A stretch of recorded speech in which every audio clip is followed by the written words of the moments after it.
welcomes you to the Andaman Islands. Experience the magic of the islands by land and sea, starting with Bella Bay, a luxury cruise offering breathtaking sunsets, live music, and unforgettable private events.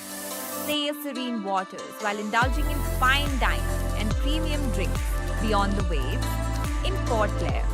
TSG Emerald View, one of the Andaman's most trusted names, offers cozy rooms, a vibrant ambiance at the Bridge Bar, and the beloved Ruchi restaurant, praised by locals and travelers alike. On Havelock Island, TSG Blue sets the perfect island vibe with charming cottages, a beautiful pool, and a short walk to Radhanagar Beach. The Blue Cafe is the ultimate spot to unwind. On Neil Island, TSG Aura offers sunrise views from balcony rooms, direct beach access to Sitapur Beach, and farm-to-table dining at Moonlight Restaurant. Back in Port Blair, TSG Grand blends elegance and comfort with cozy rooms, Mehak multi-cuisine restaurant, and handcrafted cocktails at the Trench Bar. Port Blair's dining scene is redefined by Mavi Rooftop Lounge, the city's newest hotspot with live music, coastal charm, and fusion cuisine. Beyond hospitality, TSG Charitable Foundation empowers the Andamans, advancing health, education, and livelihoods. Discover hospitality like never before with TSG Group, where every stay, on land or at sea, becomes a cherished memory.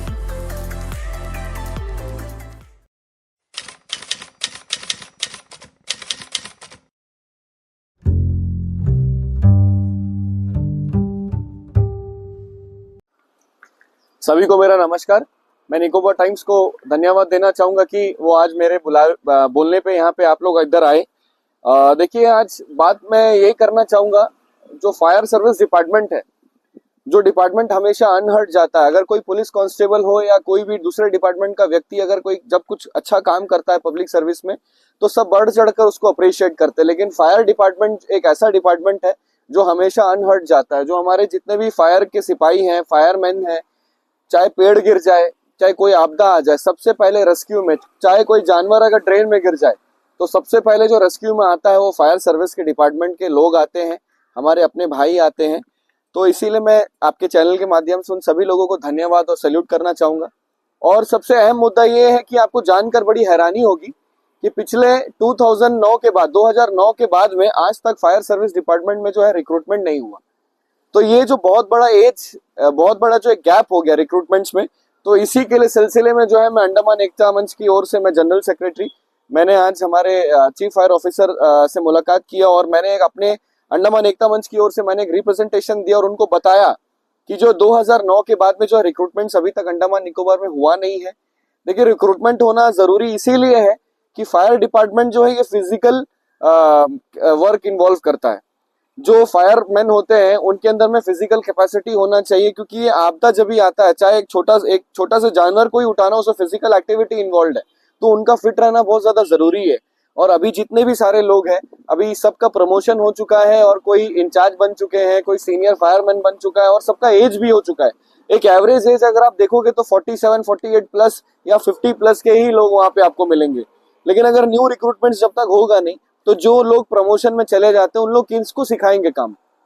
तो इसीलिए मैं चाहता हूं कि आपके माध्यम से administration से दरख्वास्त यही करूंगा कि आप लोग जो है जल्द से जल्द जो है रिक्रूटमेंट प्रोसीजर को फुलफिल कीजिए। और रिक्रूटमेंट जब भी होगा तो नए एनर्जेटिक, ताकतवर, फिजिकली एबल लोग आएंगे और जो मैनेजमेंट और जिनका प्रमोशन हो गया उन लोग उनको वो काम सिखा पाएंगे। और ये सबसे बड़ी बात है। और दूसरा बात, मैं आप लोगों का ध्यान बंबू फ्लड की ओर आकर्षित करना चाहूंगा।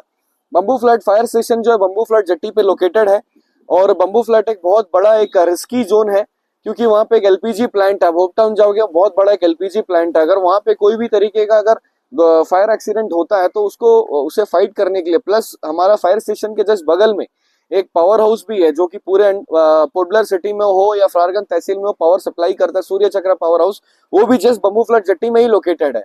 बंबू फ्लड जेट्टी में जितने भी आप सर्कल में जाओगे, जितने भी शॉप्स है वो सारे पुराने स्ट्रक्चर्स है, तो उसमें भी फायर सेफ्टी का मैटर है। और हमारा जो बंबू फ्लड एरिया है वो बहुत हाईली डेंसली पॉपुलेटेड एरिया है, तो कोई भी तरीके का अगर एक्सीडेंट अगर वहां पे हो रहा है तो वहां पे केवल एक ही व्हीकल है फायर स्टेशन में, जिसका कैपेसिटी मुझे लगता है कि चाहे 4 या 5 हजार लीटर ही होगा। अगर किसी तरीके का अगर कभी एक्सीडेंट हो जाता है, भगवान ना करे कभी ऐसा हो, तो उससे फाइट करने के लिए जो है वो व्हीकल का कैपेसिटी, जो टैंकर का कैपेसिटी है वो बहुत कम है। तो मैं दकवास एडमिनिस्ट्रेशन से यही करूंगा कि एक और व्हीकल सप्लीमेंट, एडिशनल व्हीकल जो है हमारे बम्बू फ्लड को दिया जाए, क्योंकि जो नेक्स्ट फायर स्टेशन है वो फ्रारगंज जंक्शन के पास है। अगर वो एक्सीडेंट के वक्त में सपोर्ट करने के लिए उसको आना भी पड़े तो कम से कम 15 से 20 मिनट का समय जो है दूसरे व्हीकल को लग जाएगा। तो इसीलिए एक एडिशनल व्हीकल उस जोन को मद्देनजर रखते हुए देना चाहिए। और बस यही दरख्वास्त मैं करूंगा कि रिक्रूटमेंट, और दूसरा हमारे बम्बू फ्लड के लिए एक additional fire fighting vehicle. Thank you so much. जय हिंद, जय भारत।